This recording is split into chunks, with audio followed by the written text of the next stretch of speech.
So yesterday, Trump announced he signed the bill to release the Epstein files in a Truth Social post, hours after his Attorney General, Pam Bondi, was asked why she suddenly reopened a new investigation, which would delay the files from being released. Oh, yeah.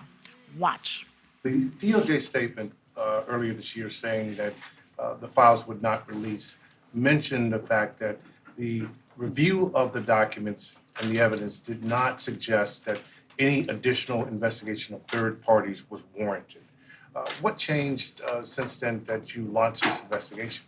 Information that has come forward, there's information that, new information, additional information, and again, we will continue to follow the law, to investigate any leads. If there are any victims, we encourage all victims to come forward, and we will continue to provide maximum transparency under the law. It's the information. Don't you get it? Information. So will this mean that we're not going to see these files anytime soon? Can he afford, Trump, to keep them under wraps much longer, is the question. Well, I think that's going to be an SNL cold open because there was a lot to unpack in that 30 seconds. Patel looks like he's in like a hostage, He looks right? like he's watching the best movie he's ever seen. It's just totally off camera. Yeah, strange. Listen, I think that the public outcry here is so strong that it would be really hard to shield and to completely shield information. Now, DOJ, and Sonny can talk about this as the expert, there's a lot of ways they can stonewall and delay getting information out. But keep in mind, a lot of what they have, grand jury testimony, witness accounts, survivor accounts, those things also exist outside of DOJ. If more survivors want to tell their stories, they can. Thomas Massie, Marjorie Taylor Greene, who've put it all on the line. They're both facing primary challenges now. Donald Trump wants to see them lose their seats. They are people who can go to the House floor and they can tell the stories on behalf of victims. So I think there are still avenues to get information out, even if DOJ stonewalls. But I want to play a quick clip because this is breaking through on the right. And Joe Rogan kind of nailed this in a very mocking manner, if you will. I heard there's no files. I heard it's a hoax. And then all of a sudden, he's going to release the files. Well, I thought there was no files. Man. He wants an investigation now. Listen. Like, what is going on?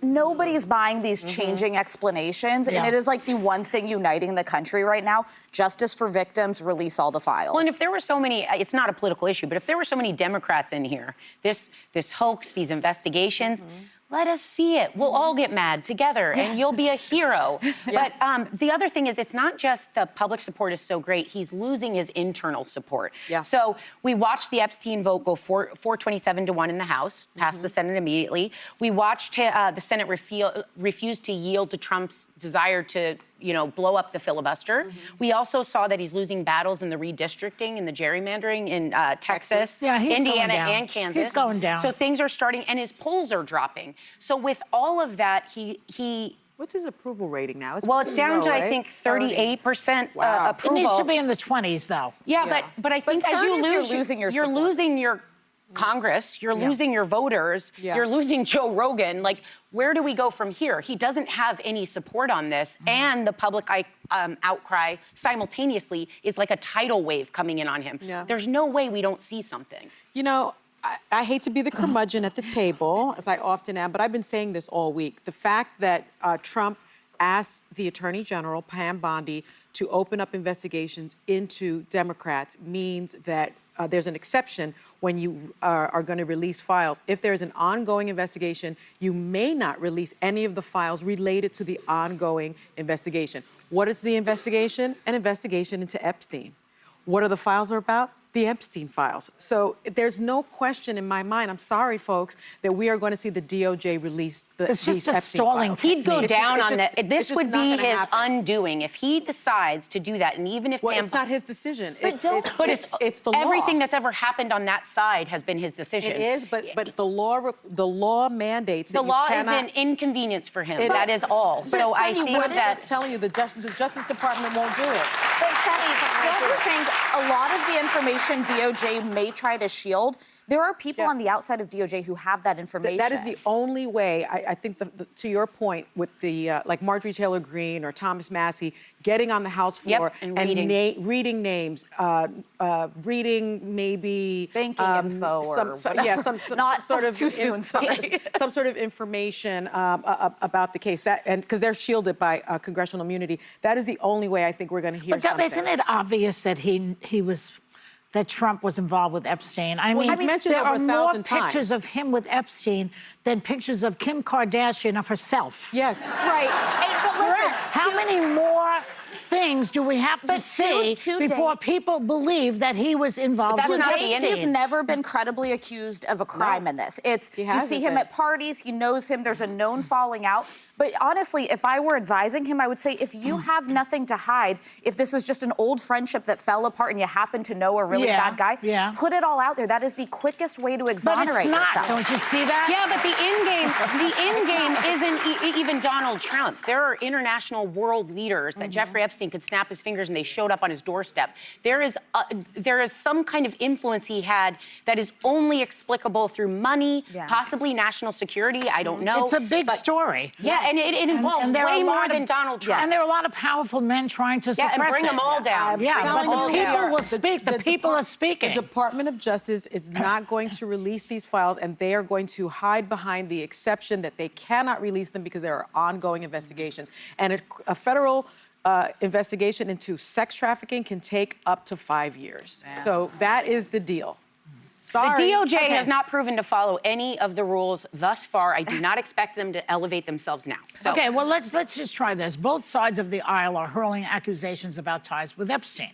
Congresswoman Jasmine Crockett had to walk back false claims against some Republicans. Even she is involved here. And House Oversight Committee Chairman pointed the finger at Democrats. She is the chairman. Okay, I didn't read that right, but whatever. Take a look. Democrats have been silent about their colleagues' coordination with Epstein. Another email shows Democrat fundraisers invited Epstein to an event or to meet privately with Hakeem Jeffries. I have no idea what James Comer is talking about in terms of anything that any prior consultant may have sent. He's a stone cold liar, and James Comer knows it. Folks who also took money from somebody named Jeffrey Epstein, as I had my team dig in very quickly. Mitt Romney, the NRCC, Lee Zeldin. My team, what they did is they Googled, and that is specifically why I said a Jeffrey Epstein. Unlike Republicans, I at least don't go out and just tell lies.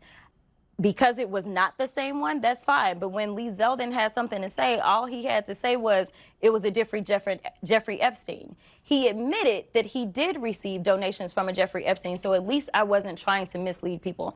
Okay, it is also false that Mitt Romney and the NRCC took money. What's the NRCC? The National Republican Congressional Committee. Okay. And she named Lee Zeldin, who also did not take So it's not true that they took money from Jeffrey Epstein? Yeah. So is this... There's a different Jeffrey okay, Epstein. yeah, it's a different... It's so confusing but Joy, and annoying. This is why people get so frustrated with politicians. Yeah. Something horrible was done. We all agree on that. Epstein engaged in horrific crimes. But people care more about, well, my team didn't do it, your team did. Yeah. And why is this a political issue? Exactly. I mean, but it's also sex abuse of children. When she said, my team looked into this quickly, when you're going to throw out an accusation that big, which we all know this case is that big, just own it, say it was a mistake, and move on, because to then try to say, well, they lie and we don't lie, again, it's the distrust in Congress and our politicians. But the bottom line is, and you've said this before, It's not- Sarah, it's this not is political. not a partisan issue. This is not a right, but I'm political speaking issue. This is an purely to American don't issue. sling an Issue. accusation out on the congressional floor and not dial it back quickly, abruptly say, I got it wrong, and move on, because it isn't political. It's criminal. Correct. It's just, it's hellish at this point. I don't know why there are two sides to an issue about child sexual abuse. There isn't. There aren't two sides to aren't. it. There isn't. It's shameful.